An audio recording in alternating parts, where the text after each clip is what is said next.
Merci de renouveler votre confiance à la rédaction de la FM Télévision qui vous informe pour cette édition d'actualité. Bienvenue à toutes et à tous. Sans plus tarder, ouvrons ces journaux, mesdames et messieurs, une délégation de la SADC conduite par le président de la commission électorale du Malawi a été reçue par le président de la CENI, Denis Kadima. L'évaluation du processus électoral en République démocratique du Congo était le principal sujet à l'ordre du jour de cette rencontre. Dite Rite Dinanzei pour des précisions. Après la mission déployée en 2018, cette délégation de la mission exploratoire du Forum des commissions électorales de la SADC est venue se rendre compte de l'évolution effective du processus électoral en République démocratique du Congo. Devant Denis Kadima, la délégation a fait part des différentes préoccupations exprimées lors du cycle électoral précédent. Le président de la centrale électorale, Denis Kadima, a pour sa part explicité les différents contours du processus électoral. Cette délégation de la SADC avait fait précédemment plusieurs recommandations à l'issue de leur mission en 2018. Elle a réitéré son engagement à poursuivre son attachement au processus électoral en cours. Le président de la CENI, Denis Kadima, a en outre informé de certaines dispositions logistiques qui sont mises en place pour s'assurer que les élections auront bel et bien lieu le 20 décembre 2023. Et puis, la République démocratique du Congo saisit urgemment le Conseil de sécurité pour solliciter l'appui logistique de la MONUSCO en vue du déploiement de matériel électoral. C'est l'ambassadeur de la RDC auprès de l'ONU qui a officiellement fait cette demande. Détail dans cet élément de Alain Ngolo. À une semaine de la tenue des élections en République démocratique du Congo, la CENI reste déterminée à conduire le processus électoral jusqu'à son terme, comme l'a indiqué l'ambassadeur de la République démocratique du Congo auprès des Nations Unies, Zenon Mukongo, qui a officiellement saisi le Conseil de sécurité pour demander l'appui logistique de la MONUSCO en vue de déployer le matériel électoral à travers le pays dans une correspondance adressée au président du Conseil de sécurité. Cette demande à l'endroit des Nations Unies intervient 8 jours après que la CENI a sollicité urgemment auprès du chef de l'État 4 Antonov 26 et 10 hélicoptères pour effectuer le déploiement des matériels électoraux et plusieurs accessoires de vote dans l'arrière-pays qui, jusqu'à ce jour, n'a pas encore trouvé gain de cause. À ce jour, le souhait de tous les Congolais est de voir les élections s'organiser dans la quiétude et le respect de délais constitutionnels. Wait and see. Actualité en bref, l'Union africaine va déployer sa mission d'observateur électoral en République démocratique du Congo du 13 au 26 décembre courant. Cette mission d'observateur va travailler lors des élections générales prévues le 20 décembre 2023. Il s'agira pour la délégation de l'Union africaine de faire une évaluation impartiale et objective de la conduite des élections. Cette information ressort d'un communiqué officiel publié dans le site de l'Union africaine. Nous y reviendrons avec force détail dans nos prochaines éditions. Et puis, soucié de voir la tenue des élections démocratiques, transparentes et apaisées, le président de la Commission nationale des droits de l'homme, CNDH, Paul Sampou, a entrepris une démarche de consultation des acteurs impliqués dans le processus électoral. Ce mardi 12 décembre, le président de la CNDH a échangé avec le secrétaire général de la CENCO sur la question des élections en République démocratique du Congo. Fifi Kalumbe et Florent Okita signent ce reportage. Cette démarche entreprise par les présidents de la Commission nationale des droits de l'homme, Paul Sampou Moukoulou, vise à informer ses différents partenaires sur la mission de cette institution d'appui à la démocratie. Auprès du secrétaire général de la SANCO, Monseigneur Donatien Cholet, le numéro 1 de la CNDH, Paul Sampou, a étalé les programmes mis en place par son institution pour accompagner en bonne et due forme les processus électoraux dans le respect des droits. Pour nous, la CNDH, nos moniteurs, vont à la fois regarder comment ces acteurs pourront se comporter. Les acteurs, ce sont les candidats indépendants ou parrainés par les partis politiques, ces candidats, comment ils se comportent sur le terrain, comment ils agissent. D'autres acteurs, ce sont, si vous voulez, les observateurs électoraux de la société civile, des confessions religieuses. Nous allons voir comment aussi ils vont se comporter pour encadrer ces processus et ces élections. Et nous allons également regarder du côté du pouvoir organisateur des élections, la CENI.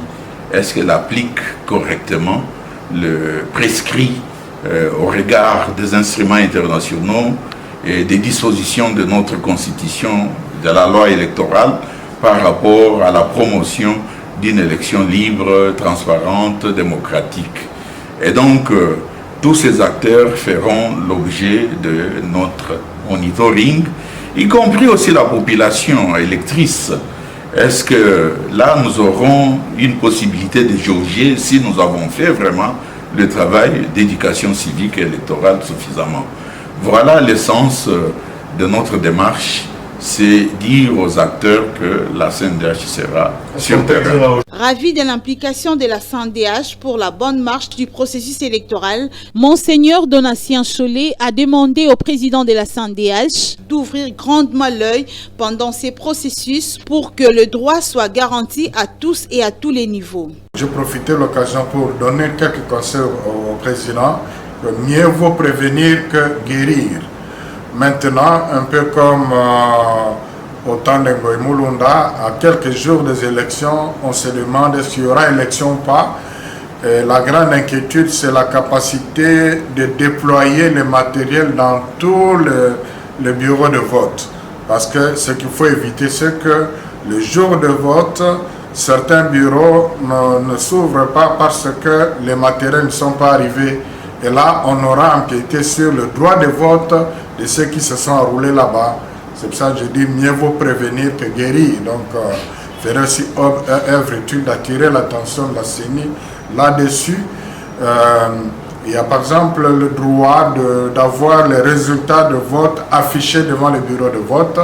C'est quelque chose qui, si ce n'est pas fait, ça peut nous amener à des situations regrettables. Donc, mieux vaut prévenir que guérir. La CNDH a donc braqué ses viseurs sur toutes les parties impliquées dans les processus électoraux afin de garantir ces processus de manière apaisée. Il tient également à élargir la démarche de consultation avec les différents partenaires impliqués dans le processus électoral.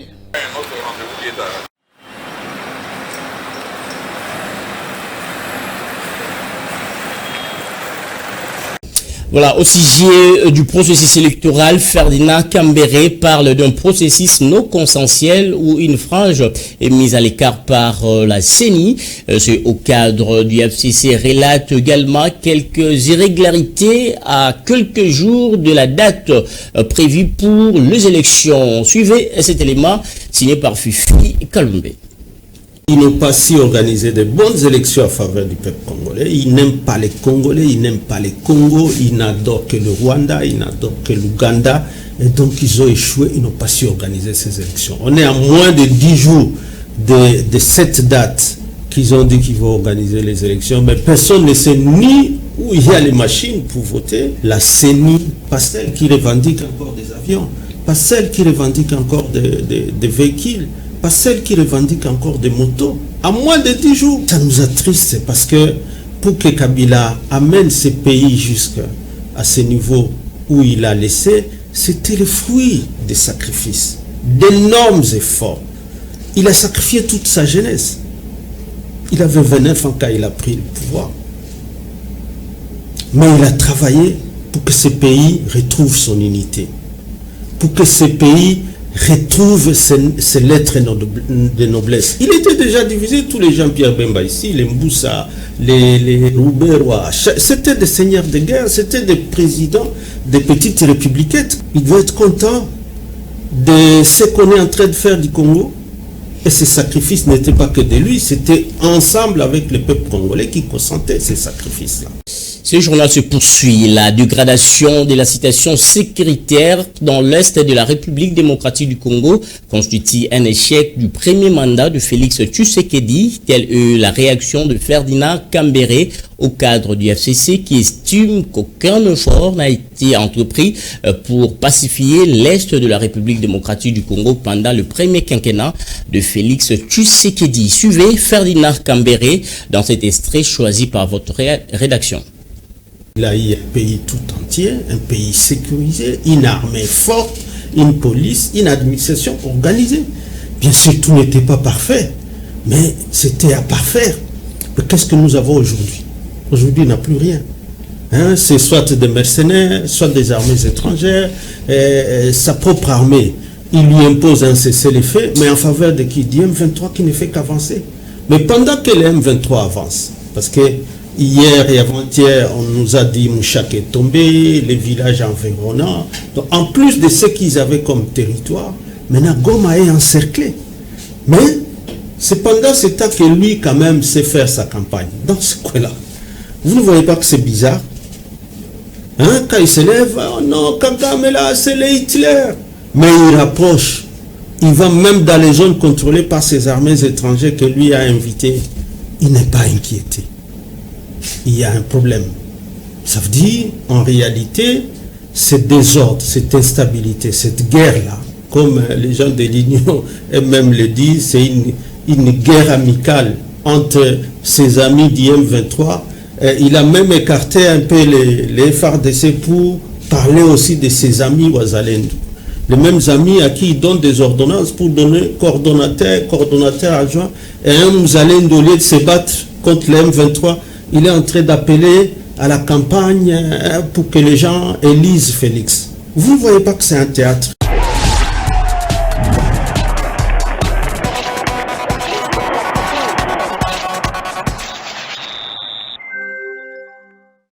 Du sport avec le football, le FC Renaissance du Congo joue son dernier match de la manche allée du championnat national Ligue D ce jeudi 14 décembre face à l'Ange Vert. Marli Tundoulou, président du comité national de supporters, exhorte tout le Banafibo de soutenir leur équipe. On l'écoute au téléphone de Lionel Ngolo.